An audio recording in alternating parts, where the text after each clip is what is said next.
Hi there, it's Elaine Hamilton from the Reiki Center. And today I have a list of questions from a new Reiki 1 student. So I always find it very interesting when I get questions. Some of them really do provoke a kind of video response because there's some really juicy things in there. And I think also questions that come up a lot. So I'm just going to go through this list, and maybe for some of you, you'll find it quite interesting. And even if you've been doing Reiki a while, it might give you some pause for thought. So the first question is, if we shake hands with others, does that mean we give them Reiki without their permission? So not really, no, because you're not doing enough Reiki and it's not a deliberate act. If you were shaking hands with someone and pausing and shaking over touching with the intention of giving them Reiki, then that's a different thing. But when you are just going about your daily life, doing the things you would normally do, yes, of course, you do have Reiki coming out of your hands. And when you hug someone, when you touch someone, when you just sit with your hand in someone's lap, you are going to be giving them Reiki. But there is also a kind of mutual consent to that because they're allowing you to touch them. Like, I'm sure you have certain people you're very happy to have a hug and to sit and cuddle, and there's other people that you wouldn't let anywhere near you. So again, that innate permission between one human being and another human being when you come into contact is already part of that process, as long as you're not deliberately trying to give somebody Reiki without their knowledge. Then these little minor interactions are perfectly normal, and yeah, you don't even have to worry about it. Next question, is it okay to complete a 1-hour Self Reiki treatment in more than one session? So you complete the hour treatment in 2 30-minute sessions, for example. Well, that is absolutely fine. But just remember that every session of Reiki is a complete session in itself. So that idea of allowing yourself to drop into a meditative space, allow yourself to kind of relax into something, coming into a deep meditative response sometimes takes a bit longer for certain people. So doing longer treatment sessions can often give you more meditation benefits. However, I also understand that sitting there for 1 hour can actually feel quite difficult, or lying in bed for 1 hour, or you might fall asleep. So really, Reiki is about finding your own way with this. And if you decide to chop it up into smaller bits, or if you decide to just do 20 minutes a day and not even do 1 hour, these are all things for you to experiment with and really trust your own unfolding process, your own journey. I think that's the best thing you can do, rather than being too prescriptive and then ending up giving up because you can't manage the hour. So then you don't manage anything. My rule of thumb is it's better to do 5 minutes a day than nothing a day. Obviously, it's better to do an hour a day than half an hour a day. But all of these things you need to manage within what is honestly possible and relevant for you. So really going with that trust that you will grow into your own Reiki practice and to make it your own. Now, is my Self Reiki still okay if I'm falling asleep between intervals, but I still move my hands to the next position when I hear the bell? Absolutely. So falling asleep is a very natural byproduct of doing Reiki for yourself. And then the fact that the bells maybe wake you up and make you move position. Remember that Reiki is automatic. So there is a flow of the energy coming through your hands as channels into your body, even when you are asleep. So that aspect of it, if you keep your hands on yourself when you're sleeping, this is a big Reiki tip, particularly for beginners, is to try and get into the habit of putting your hands on your body as you sleep as well, because then the Reiki is continuing to work in your system throughout the night. Now, if you notice that you're falling asleep a lot, but your hands are still there, then this is a great benefit. You're still getting the Reiki. But obviously, you're not getting the meditative, insightful, intuitive insights that sometimes come from a Reiki practice when you are awake. Because if you're asleep, obviously, you're not going to get these insights. So again, it's a balance of doing what's right for you and doing what's possible. Like if you're falling asleep, right? What are you going to do? But it's also understanding that there are different benefits from staying awake. So for some people, they actually do alternate. They'll sit up or they'll do their Reiki in a more upright position so that they don't fall asleep, just to see the difference. And this is all about experimentation for you as well, to see what actually works for you and what you notice the best benefits for you. And this is, again, coming back to this idea of an individual journey. If we don't practice Reiki every day, does that mean we lose it? No, it doesn't. Once you have had the attunements, you have Reiki for life. Even if you don't use it for years, you will still have the knowledge of how to channel Reiki is innately in your chakra system. So the 4 attunements activate the chakras. The information goes into the chakra system itself, which is energetic information. What does often happen is people lose their sensitivity to Reiki. So they think they've lost it, right? Because you don't feel it in your hands anymore. You don't feel it in your body. There's no heat, there's no tingling, there's no sensations, because that sensitivity has diminished because you're not doing Reiki actively.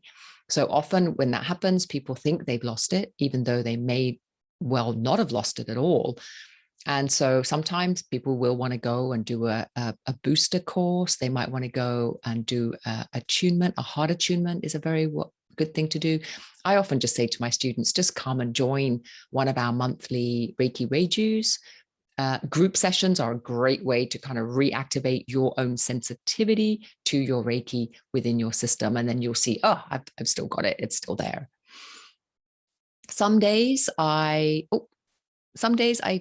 feel something on my hand. Some days I don't. Is that okay? Absolutely. I have the same thing. So there's some times where I'm very deeply in tune with my body and with the energy, or if I'm quite drained in a sense and there's more Reiki coming through my hands, I'm more aware of it. Then there are other days where actually I'm pretty balanced, and then the energy can be quite quiet.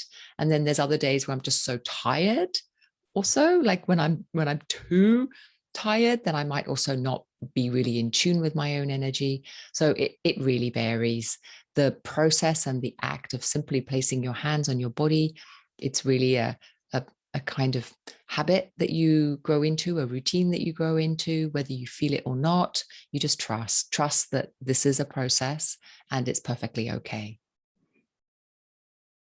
Even when my hands are sweaty or cold, does Reiki still flow? Yes, Reiki does not present itself only as heat and tingling, also presents itself as nothing, as we've discussed earlier, and it also presents itself as cold. Sometimes the hands do go clammy as well. This is also quite common. Sometimes, honestly, people don't really feel that much with their own Reiki, and they feel it a lot more when other people are Reikiing them, or when they're in a group session where there's a lot of energy being activated. So the Reiki flow is not a particular sensation, even though often we talk about it like that. It is perfectly normal for you not to feel anything with Reiki at all. The thing you're looking out for is the benefits. Like after I've been doing my Reiki for a month or 2 months, do I feel like it's working? Like, do I feel calmer? Do I feel more resilient? Do I feel better in myself? Am I healthier? These are actually the points to really notice, rather than whether or not you're feeling anything or not. Because honestly, some people don't feel anything at all. And that's the same with their Reiki practice, no matter how long they've been doing it. So don't get too hooked into this idea of sensations. It's always nice to have sensations because then you're like, oh, something's happening, but it definitely doesn't define the quality or quantity of your Reiki if you don't feel anything. And this is quite important to note. Okay, so just because you don't feel something doesn't mean that nothing is happening. So what you're looking for is the benefits. Like if there's no benefits and you're feeling a lot of sensation, well, that's not particularly helpful. If you're not feeling very many sensations, but you're noticing enormous benefits, that's more important, right? It's the benefits at the end of the day that is the driving factor of why people continue with their Reiki self-treatment. Okay, and then the final question. I came across an organization offering simply an attunement without the necessary training or learning. So they're selling it as part of a healing bundle. Is that appropriate? I just wanted to understand if me thinking it seems wrong is unfounded. Well, I think again, Reiki has really broadened its appeal, and that, you jump online. I'm offering it online, obviously.